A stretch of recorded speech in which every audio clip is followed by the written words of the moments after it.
Your Excellencies, dear Christopher Fomuyo, Senior Associate for Africa of the National Democratic Institute, distinguished participants, I would like to thank you, my dear brother, President Masisi, and the National Democratic Institute for the kind invitation to share with you, with participants, a few thoughts on this timely occasion of the International Summit on Constitutionalism and Democratic Consolidation in Africa. I'm pleased to join you virtually. I have been asked to speak on the theme, Pathways to Consolidating Constitutionalism Going Forward, as we push ahead to implement Agenda 2063, the Africa we want of the African Union. The moment is indeed right to further reflect upon the state of democracy in Africa, and specifically the twin questions of constitutionalism and term limits. I'm glad that the theme is forward-looking, because I don't share the pessimistic view about democratic backsliding in Africa. My optimistic view about the state of democracy in Africa and the prospects for further democratic consolidation are informed by the historical analysis of the democratic experiment in Africa.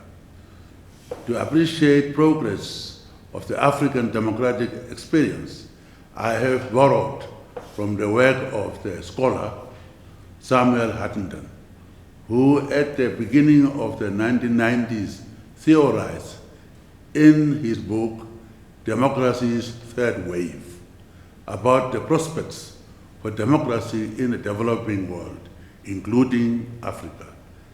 There is no doubt that the trajectory of democracy in Africa has been anchored through the emerging African governance architecture. The milieu of African governance and the evaluation of democracy can be best understood by what I postulate to be the three waves of African leadership. The first wave of African leadership was characterized by extraordinary personalities, liberators and founding fathers, such as Kwame Nkrumah of Ghana, Ahmed Sekou Touré of Conakry, Julius Kamberiba Nyerere of Tanzania, Mokito Keita of Mali, Gamal Abdel Nasser of Egypt, Seretse Khama of Botswana, Jomo Kenyatta of Kenya, Kenneth David Kaunda of Zambia, Antonio Agostinho Neto of Angola, and Samora Machel of Mozambique.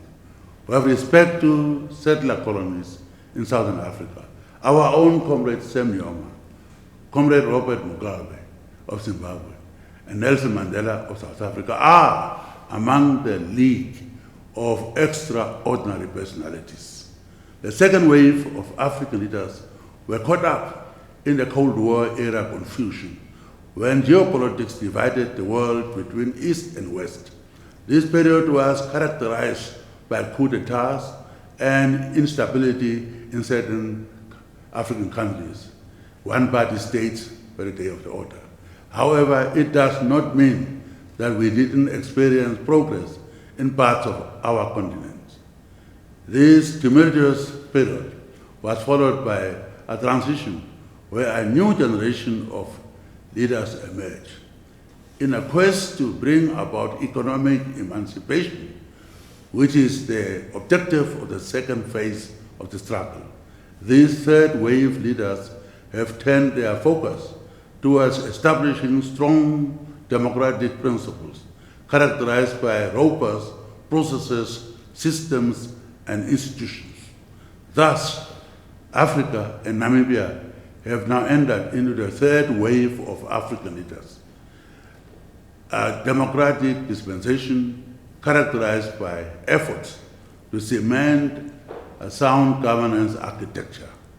The focus in this third wave of African leadership, which is consistent with the theme of this summit, is to strengthen processes, systems, and institutions so as to accountably and effectively deliver public services and build trust. I believe that as the elected representatives of the sovereigns who voted us into office, we can only build trust with the voters when we are transparent and accountable. Hence my mantra, accountability plus transparency equals trust.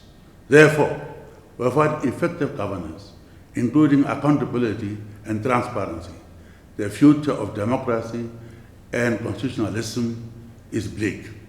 We are not big men imposing our will on citizens through force or the barrel of the gun, but we come through the ballot paper. That is the weapon of choice for the third wave of African leaders. Even when you look at the question of term limits over a 3-decade historical period since the end of the Cold War, you will notice that many African governments have subscribed to the idea of term limits. I can confidently say that the transition to the third wave of African leadership is showing an upward trend, and I don't see a return to non-democratic transitions in Africa.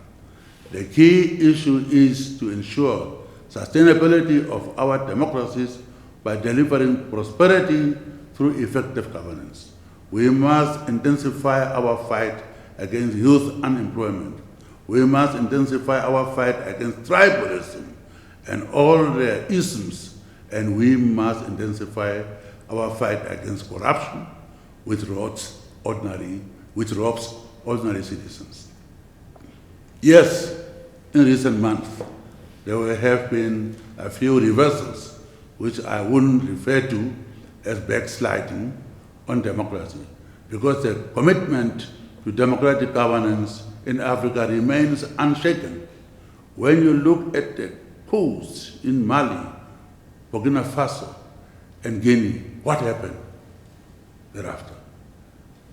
You would have noticed that it is not Europeans or Americans who acted to condemn the military takeovers of constitutional governments in those countries.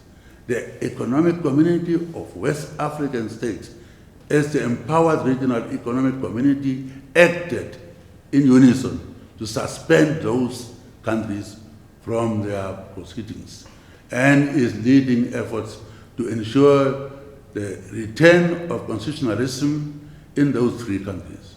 Moreover, the African Union, consistent with articles of the Constitutive Act, suspended these countries from participation in the process and institutions of African Union. Therefore, the pathway to consolidating democracy and constitutionalism in Africa has been institutionalized through these processes, systems, and institutions of the African governance architecture. Democracy in Africa is not going through a recession. On the contrary, it is being consolidated, and the safeguards through the regional economic communities attest to that reality. I remain very positive about the future of our great continent. The Electoral Institute for Sustainable Democracy in Africa lists that this year alone we will have 20 elections across the continent, from north to south, comprising of presidential, National Assembly, regional, and local elections. This is indicative of the evolution of political leadership on our continent. And these developments must spur us to even greater things. There is a metamorphosis of the leadership that governs our continent, sweeping across our landscape like an unstoppable wave. I am confident, Excellencies and participants, that if we continue on this positive path, together as brothers and sisters, bounded by kinship and driven by the spirit of Pan-Africanism, then we will continue consolidating democracy and constitutionalism in Africa.